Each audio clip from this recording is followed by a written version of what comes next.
Together, we will make America strong again. We will make America wealthy again. We will make America proud again. We will make America safe again. And yes, together, we will make America great again. Hello, I'm Sky Keith, and welcome to my channel. YouTube is a place to broadcast your message and brand your ideas. If you like what you see, be sure to subscribe and hit that notification bell so you won't miss a thing. Today we're going to talk about Trump's 14 steps to make America great again. The F word.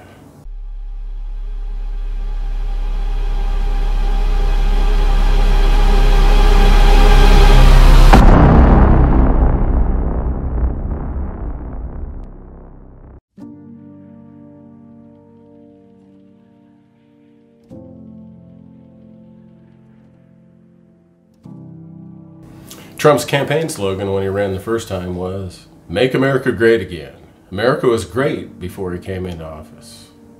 4 years later, which seems like a lifetime in the middle of a pandemic, Trump systematically lessened America's greatness and made the office a laughingstock of the world. America had the respect of the world for its social and political values, cultural riches, scientific innovation, and commitment to human rights, but has lost that respect. Trump's 14 steps to make America great again are the 14 characteristics of 1. Powerful and continuing nationalism. Trump tends to make constant use of patriotic mottos, slogans, symbols, songs, and other paraphernalia. Flags are seen everywhere, as are symbols on clothing and in public displays.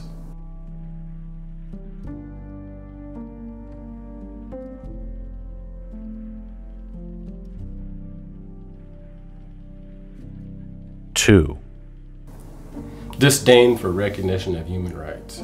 Because of fear of enemies and the need for security, the people in Trump's circle are persuaded that human rights can be ignored. In certain cases, because of need, the people tend to look the other way or even approve of torture, summary executions, assassinations, long incarcerations of prisoners, etc.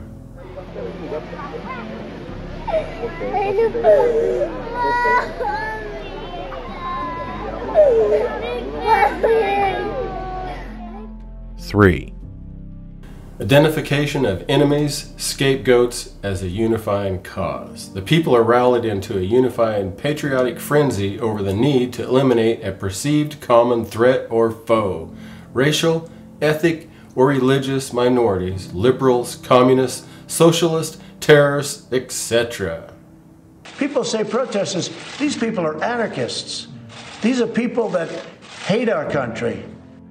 4.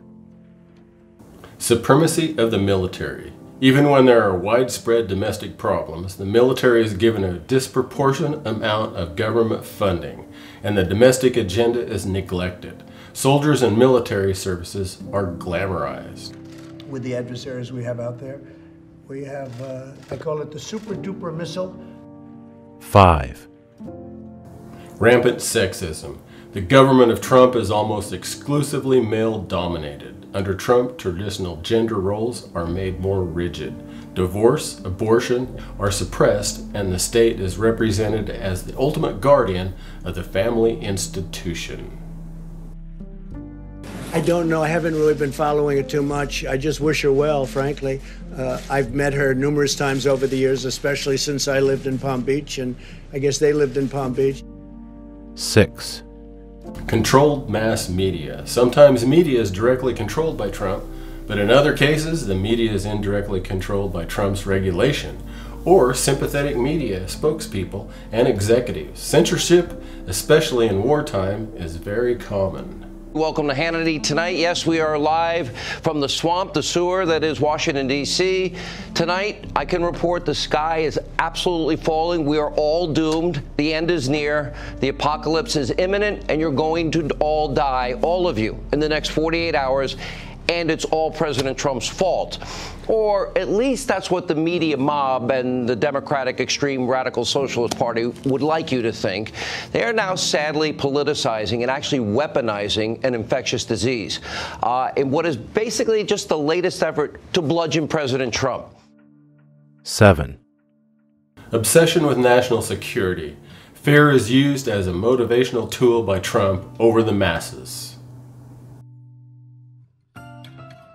They're bringing drugs. They're bringing crime. They're rapists. They're sending us not the right people. It's coming from more than Mexico. It's coming from all over South and Latin America, and it's coming probably from the Middle East. 8. Religion and government are intertwined. Trump uses religion as a tool to manipulate public opinion. Religious rhetoric and terminology is common from government leaders, even when the major tenets of the religion are diametrically opposed to the government's policies or actions.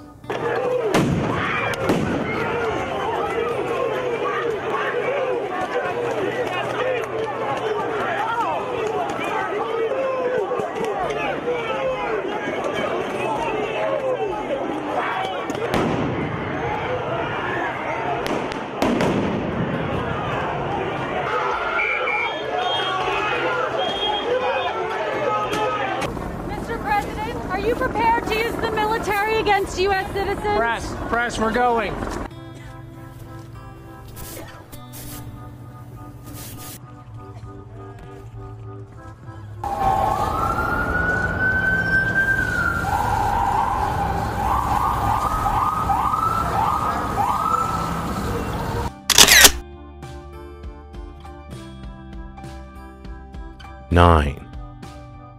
Corporate power is protected. The industrial and the business aristocrats are the ones who put Trump into power, creating a mutually beneficial business/government relationship for the power elite. 10.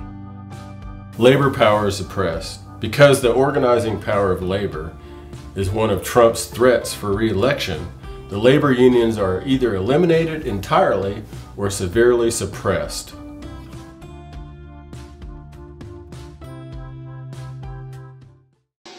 11.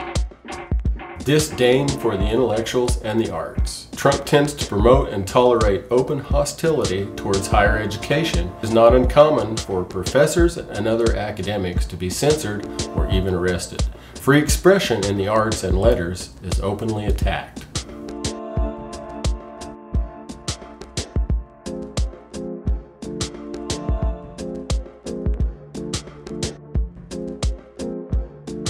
12. Obsession with crime and punishment.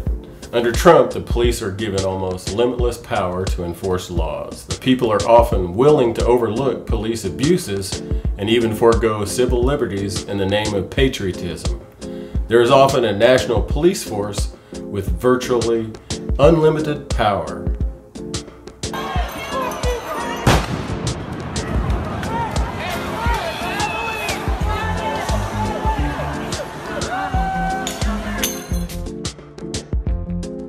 13. Rampant cronyism and corruption. Trump is surrounded by groups of friends and associates who appoint each other to government positions and use governmental power and authority to protect their friends from accountability. It is not uncommon for Trump to use national resources and even treasures to be appropriated or even outright stolen by the government leaders. 14. Fraudulent elections. Elections in Trump's mind are a complete sham. Trump's elections are manipulated by smear campaigns against or even assassination of opposition candidates, use of legislation to control voting numbers or political district boundaries, and manipulation of the media. Trump also uses judiciaries to manipulate or control elections. They want $25 billion for the post office. Now they need that money in order to have the post office work so it can take all of these millions and millions of ballots. Now, if we don't make a deal, that means they don't get the money. That means they can't have universal mail-in voting. They just can't have it. This is an election year. Trump still believes that dividing the country gives him the best chance of winning, starting conspiracy theories with his base and sowing distrust of the Democrats. Trump will deliberately continue to contribute to the social and political divide as means to be re-elected. The use of demeaning and dehumanizing language in Trump's public displays and disgraceful tweets has served hatred and polarizes the nation, poisoning the atmosphere between many Americans. 14 steps to make America great again are the 14 characteristics of fascism.